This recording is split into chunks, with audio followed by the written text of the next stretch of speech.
माई ये धरती ये धरक ऐसा रूप स्वरूप है कि माई बिना दुनिया में कुछ नहीं।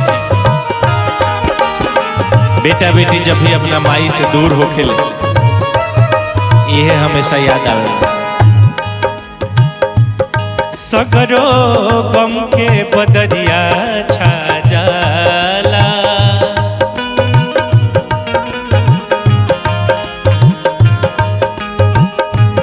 जब भी माई के दुलार ना भेटाला।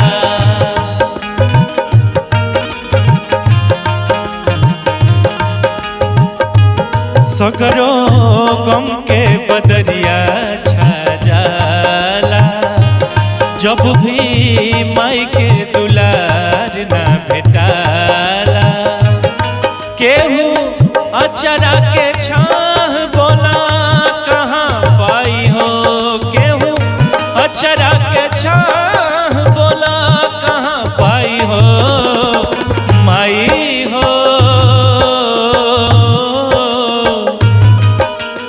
माई हो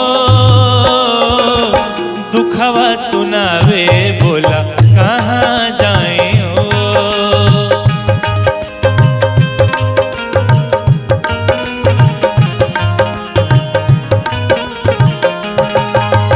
माई हो दुखवा सुनावे बोला कहाँ जाए हो।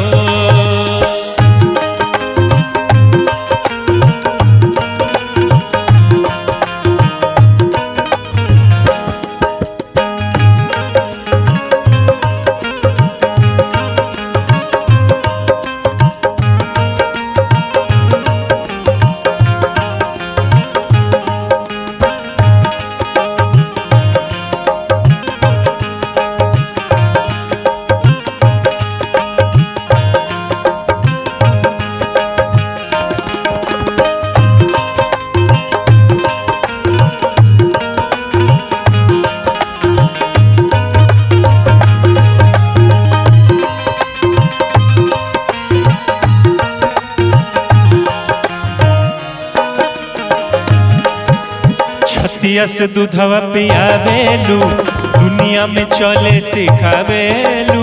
अचरा से पोंछ के पोटा अपना छाती से लगावेलू।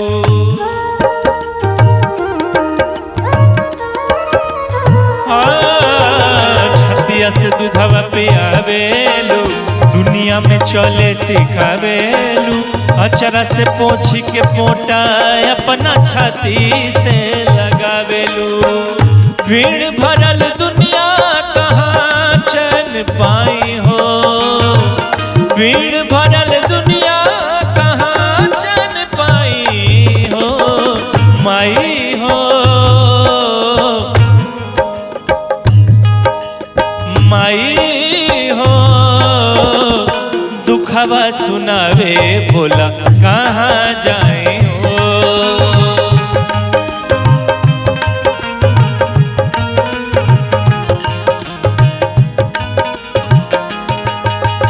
माई हो दुखवा सुनावे बोला कहाँ जाए हो।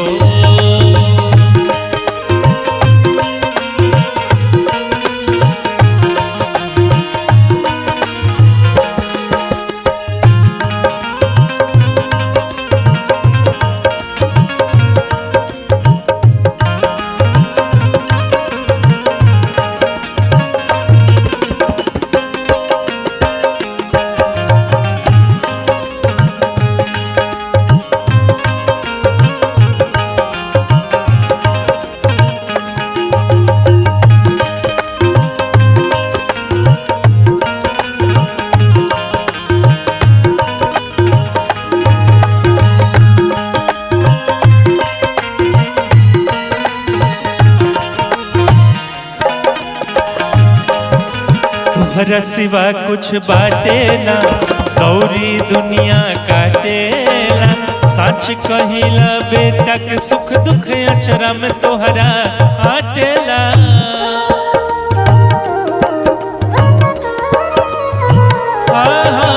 तोहरा सिवा कुछ बाटे ना, कहिला बेटा के सुख दुख अचरा में तोहरा आटेला। तोहरा सिवा माई कहीं, तोहरा सिवा माई ना कहीं चैन आई हो माई हो।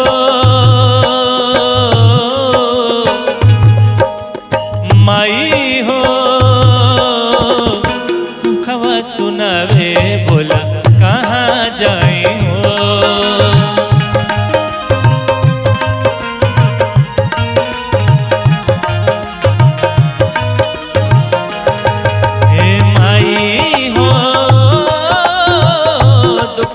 सुनावे बोला कहाँ जाए हो।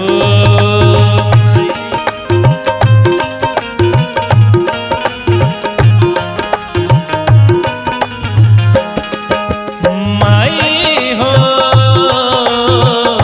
दुखवा सुनावे बोला कहाँ जाए हो।